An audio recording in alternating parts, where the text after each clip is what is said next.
అదే RTV app వార్తల్ని క్షణాల్లో చదివే అవకాశం ఉంటుంది. ఒక న్యూస్ పేపర్, ఒక టెలివిజన్ ఛానల్ మీ చేతుల్లో ఎప్పుడూ ఉంటాయి. జనసేన అధినేత పవన్ కళ్యాణ్ ఈరోజు తూర్పుగోదావరి జిల్లాలోని పర్యటన పూర్తి చేసుకున్నారు. ప్రస్తుతం 4 నియోజకవర్గ నాయకులతో మాట్లాడారు. ప్రస్తుతం రాజనగరం నియోజకవర్గం నుంచి బత్తుల బాలరామకృష్ణ గారు మాట్లాడదాం. సార్ చెప్పండి, పవన్ కళ్యాణ్ ఈరోజు నా నియోజకవర్గ నాయకులకు ఎటువంటి సూచనలు కూడా జరిగింది?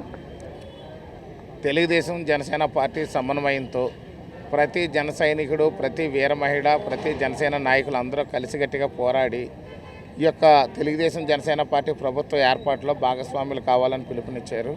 అదేవిధంగా ఇక్కడ ఎలాంటి ఇబ్బందులు లేకుండా ప్రతి ఒక్కళ్ళు కూడా మీరు ఈ యొక్క మనకు మిగిలి ఉన్నటువంటి 2 మాసాలు కూడా గట్టిగా పూర్తి స్థాయిగా పనిచేయమని చెప్పి పిలుపునిచ్చారు. అందరూ కలిసి సమిష్టిగా పోరాడితే తెలుగుదేశం జనసేన పార్టీ స్థాపన జరుగుతుంది. దాని ద్వారా ఈ ఆంధ్రప్రదేశ్ అభివృద్ధి చెందుద్దని చెప్పారు.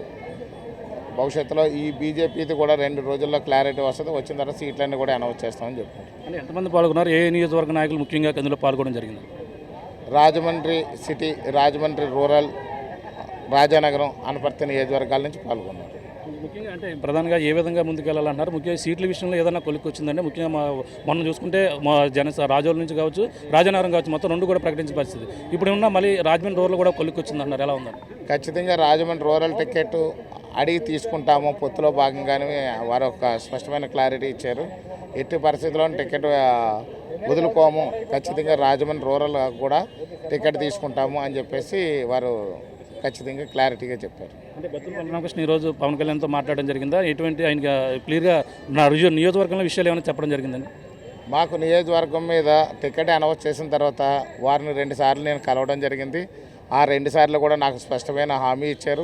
నన్ను పూర్తి స్థాయిలో వర్క్ చేసుకోమన్నారు. కాబట్టి ఇంకా నా టాపిక్ మాట్లాడాల్సిన అవసరం ఇప్పుడు మళ్ళీ లేదనుకుంటున్నాను. ఎందుకంటే జనవరి 26న టికెట్ అనౌన్స్మెంట్ అయ్యింది. అయిన తర్వాత 2 సార్లు వారు మంగళగిరి పార్టీ ఆఫీస్ పిలిచి ప్రత్యేకంగా భేటీ అయ్యి మాట్లాడారు.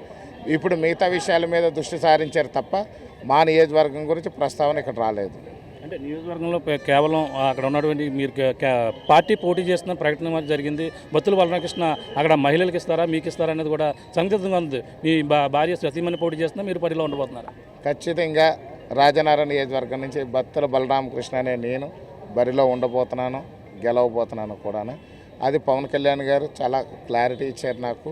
కాకపోతే ఎవరి పేర్లో కూడా పూర్తి స్థాయిలో అనౌన్స్మెంట్ చేయలేదు. ఎందుకంటే పొత్తుల అంశం ఇంకా పూర్తి స్థాయిలో కొలిక్కి రాలేదు. కాబట్టి అయిన తర్వాత అదొక పొత్తు సిస్టమేటిక్గా పొత్తు ధర్మం ప్రకారం పేర్లన్నీ అనౌన్స్ చేస్తారు. కాబట్టి పేర్లు అనౌన్స్ చేయలేదు. కానీ పూర్తి స్థాయిలో మాత్రం ఎక్కడెక్కడ ఎవరు ఉన్నారనేది ఇండైరెక్ట్గా చెప్పడం జరిగింది.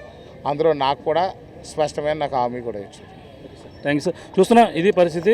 రాజానగరం నియోజకవర్గం అంటే పోటీ చేసేది నేనే అని చెప్పడం జరుగుతుంది. గత 26వ తారీఖున ప్రకటించినటువంటి పరిస్థితి ఏదో ఆ ప్రకటన ప్రకారంగానే జనసేన అధినేత దానికే కట్టుబడి ఉన్నారు. దాని ప్రకారంగా మాత్రమే ఈరోజు రాజానగరం నియోజకవర్గం నుంచి ఎటువంటి చర్చ రావలేదు. ఎందుకంటే గతంలో ప్రకటించారు కాబట్టి మొట్టమొదటిసారిగా రాజోలు కావచ్చు, రాజానగరం కావచ్చు 2 కూడా ప్రకటించిన నేపథ్యంలో కేవలం ఈరోజు 4 నియోజకవర్గ నాయకులతో సమావేశం అయినప్పటికీ ముఖ్యంగా ఈ రాజమండ్రి రూరల్ సీటు అంశంతో మరొక అంశం మాట్లాడడం జరిగింది. అలాగే జనసేన టీడీపీ కలిసి ఏ విధంగా ముందుకెళ్లాలి, నియోజకవర్గంలో ఏ విధంగా అడుగులు వేయాలంటూ ప్రధానమైన దీని మీద చర్చ జరిగిందని ప్రధానంగా అంటున్నారు. నా సీటు విషయంలో ఎటువంటి అనుమానాలు లేవు, అందరూ కూడా మొదటి నుంచి కూడా చెప్పిందే రాజానగరం నియోజకవర్గం నుంచి పోటీ చేసేది నేనే అంటూ ప్రధానంగా చెప్పడం జరిగింది. అంటే ఇక సీట్ల పొత్తుల విషయంలో ప్రకటన రావాల్సి ఉన్న నేపథ్యంలో అక్కడ ఎవరు పోటీ చేస్తారనేది ప్రధాన కీలకంగా మారుతుంది. కానీ మొదటి నుంచి కూడా జనసేన అధినేత పవన్ కళ్యాణ్ నాకైతే హామీ ఇచ్చారు. హామీ ప్రకారంగానే రాజోలు కావచ్చు, రాజానగరం కావచ్చు 2 ప్రకటించిన నేపథ్యంలో రాజానగరం నుంచి అయితే నేనే పోటీ చేస్తున్నాను. ఏదేమైనా జనసేన నుంచి అయితే ఇక్కడ రాజానగరంలో గెలిచి జనసేన అధినేత పవన్ కళ్యాణ్ కంటే గిఫ్ట్గా ఇవ్వబోతున్నట్టు రాజానగరం ఇన్ఛార్జ్ ఎవరైతే బత్తుల బాలరామకృష్ణ అయితే చెప్తున్న పరిస్థితి ప్రధానంగా చెప్పొచ్చు. ఇది ఉన్న తాజా పరిస్థితి. ఇవన్న బాలుతో ప్రకాష్, RTV రాజమండ్రి నుంచి.